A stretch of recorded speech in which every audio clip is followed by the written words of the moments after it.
question. Think you could code your way to millions? Here's how I did it. Hello, fellow gamers. I'm Charles, the founder of GamerCove. And today, I'm taking you on an epic adventure through my life. As if it were a video game. First, smash that like button. Level 1, The Awakening.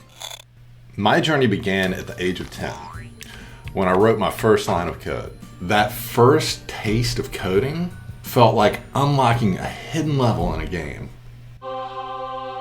It revealed a world of endless possibilities. One night, a buddy came over to spend the night at my house. My family had just gotten a new computer. You see, my friend knew about this thing called BASIC, and he showed me how to do some simple coding. I was hooked. I thought it was so cool you could get a computer to do whatever you wanted. Even way back then, I realized that I could use coding to build my own video game. My buddy and I would spend hours looking at Micro Center catalogs. 16 megabytes of RAM. Oh wow. And after that, there would be no going back. I wanted more. Level 2, Learning Wizardry. When I was 10, I decided to go to computer camp over the summer. I learned QBasic, which improved upon some things and had much better graphical capabilities than regular old BASIC at the time. When I got home from computer camp, I would program for days and days and days. I loved it. I was obsessed. I made my first game that fall. It was a text-based game with graphical cutscenes. I'm being generous here. The graphics was stuff like a crescent moon traveling slowly across the screen. The game was probably medieval themed, or vampires, or something like that. After all, at the time, my screen name was XX Black Knight. XX. Level 3, Meeting Other Wizards. While my days at computer camp were my favorite, I wanted to connect with other nerds full time. I was on bulletin boards all the time. In the 1990s, bulletin boards were these platforms where users connected via modems to post messages, share files, and have discussions. Bulletin boards were the precursor to the internet and chat rooms. They felt like an exclusive club just for the cool nerds. Back in the day, to access bulletin boards, you had to use a phone with a modem to connect to another computer. My family was so annoyed with me, constantly clogging up the phone lines.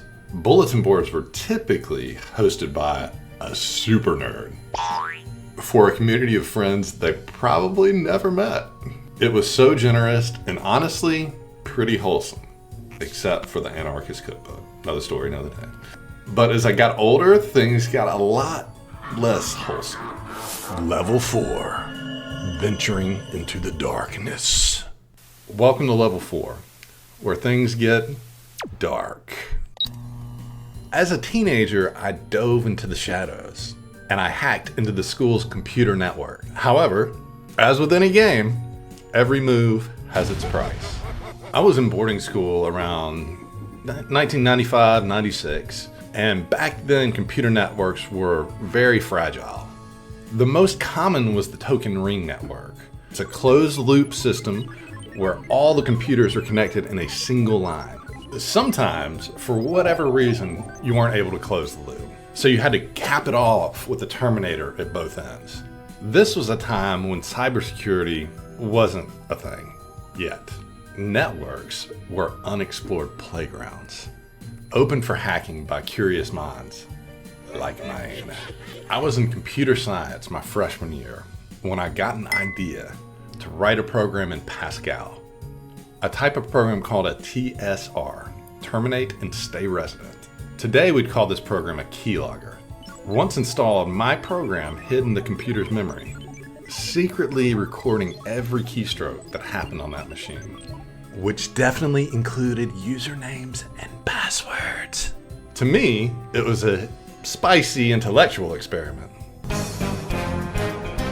My version of being a spy. And here's where things took a turn. My classmates, inspired by my work, installed my program on many machines. They collected passwords and wreaked havoc on the entire network. What sort of havoc, might you ask? Those dinglings changed their grades. Two things got them caught. First, they did dumb things like creating usernames such as hello. That's announcing your presence. Hello, I am here to hack you. The second thing is that when the system operator tried to log on, he got a notification that the sysop was already online. Ruh-roh! Cover blown. The sysop also happened to be the computer science professor. He knew that the only people capable of pulling off such a stunt were his 5 computer science students. And so, he sent us to the disciplinary committee. Earlier that year, I had already gotten suspended. One more strike, and I would be expelled. So I begged my classmates to say that I wasn't involved. Well, they got suspended, but I walked away scot-free. If you're enjoying the adventure so far, make sure to subscribe and turn on notifications. Level 5, the Heroes Training Grounds. Georgia Tech was my hero's training ground. Before college, I was always top of my class in programming. But at Tech, I met people who were almost superhuman in their ability to grasp complex concepts. These geniuses and alpha dorks humbled me quickly. It was a whole different level of competition. I dove deep into computer science theory, learning about different programming paradigms. Procedural, object-oriented, functional. The workload was grueling. One class could take me 40 hours a week to complete. But the geniuses and alpha dorks, they could finish in half the time. These were the classes that separated the wheat from the chaff. My dad passed away when I was 20, and that was a turning point for me in so many ways. I realized I didn't want to be a cog in the machine stuck at a desk somewhere. I wanted to be at the helm of the business, steering the ship. That's when I changed my major to business. I was determined to forge my own path. Level 6, the game that never launched. Level 6 is all about ambition and hard lessons. Right after graduating from Georgia Tech, I decided to start a gaming company called TapScore Mobile. We developed a game called Whitewater Falls. This was in the days before smartphones, when even flip phones were cutting edge. The game was simple but fun, fast-paced. It had jet skis zooming across the water, similar to the legendary NES game Battletoads. Well, level 3 of Battletoads, more specifically. We built it using the J2ME programming language, which meant that we had to battle against super tight file size restrictions. I'm talking 64K for the entire game. Our office was in a shitty warehouse with no AC, so I spent the whole summer sweating and pouring everything into this game. We got it done, and the game was actually really fun. I was proud of what we accomplished. But back then, there were no app stores. So the only way to get a game to consumers was through the cell phone companies. Very few people had a direct relationship with the cell phone companies, so you had to go through a third-party distributor.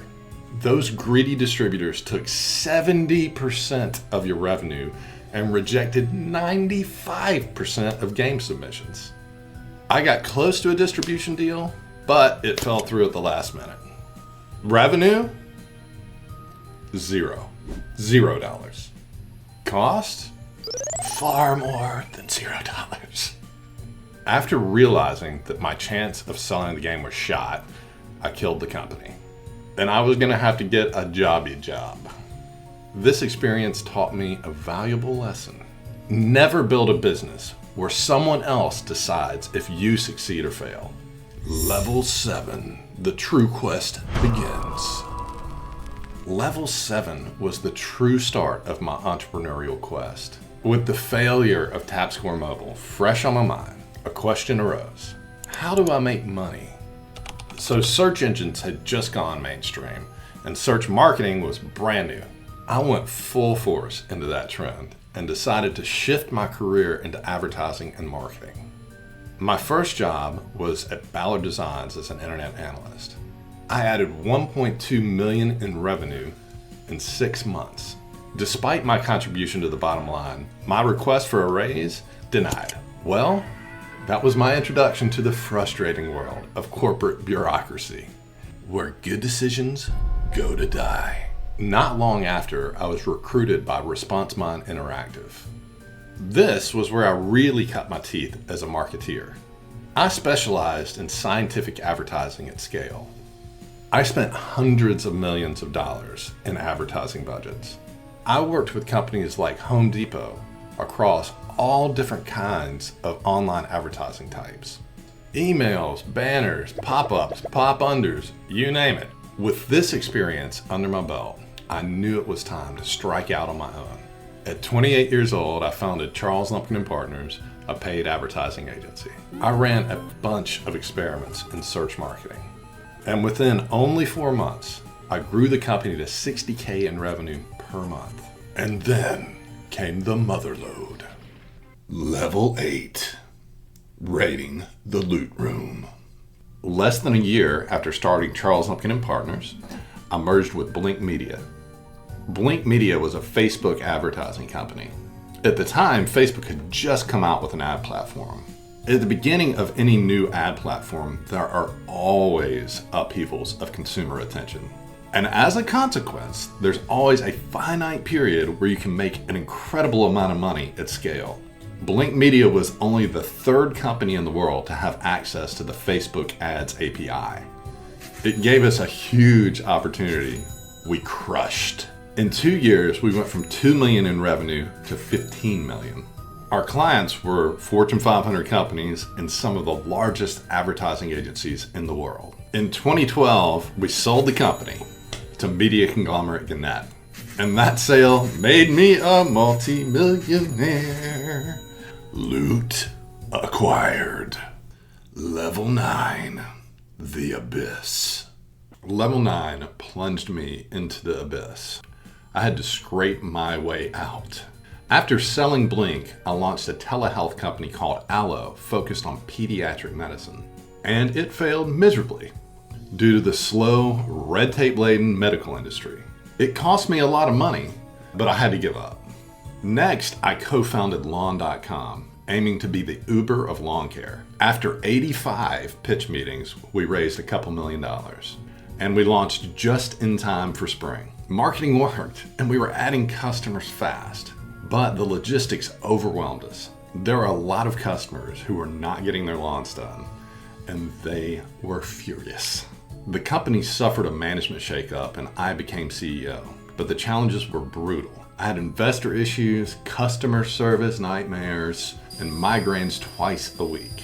Eventually, I had to leave for my own health, having sunk hundreds of thousands of dollars into the venture. I call that lost money my MBA, my broke. But I learned invaluable lessons about business process, outsourcing, and logistics. And let me tell you what, I earned that MBA the hard way. Level 10, the life elixir. Level 10 is where I found my extra life. After a tough string of failures, I teamed up with a friend to create TriviaBoss.com. It was all about quizzes and fun challenges that kept people hooked. Running Trivia Boss, I was almost back in my video game sweet spot. The thrill of creating something that people genuinely enjoyed brought me back to life. Trivia Boss was not only fun, it was a huge success. We got over 2 billion page views a year. The business made me realize that I wanted to get back to my roots in gaming. Level 11, the boss fight. Why did I start GamerCove? Because I love playing video games. I wanted a challenge, so I decided to brush up on my programming skills to see if I could still build a video game on my own. The game I'm building is called Backyard. It's a family-friendly zombie game with lots of campy gore. Backyard is a game that kids can play, but adults will love. I don't know about you, but I bond with my kids while playing video games. I also think that game building is a wonderful way to teach complex computer programming.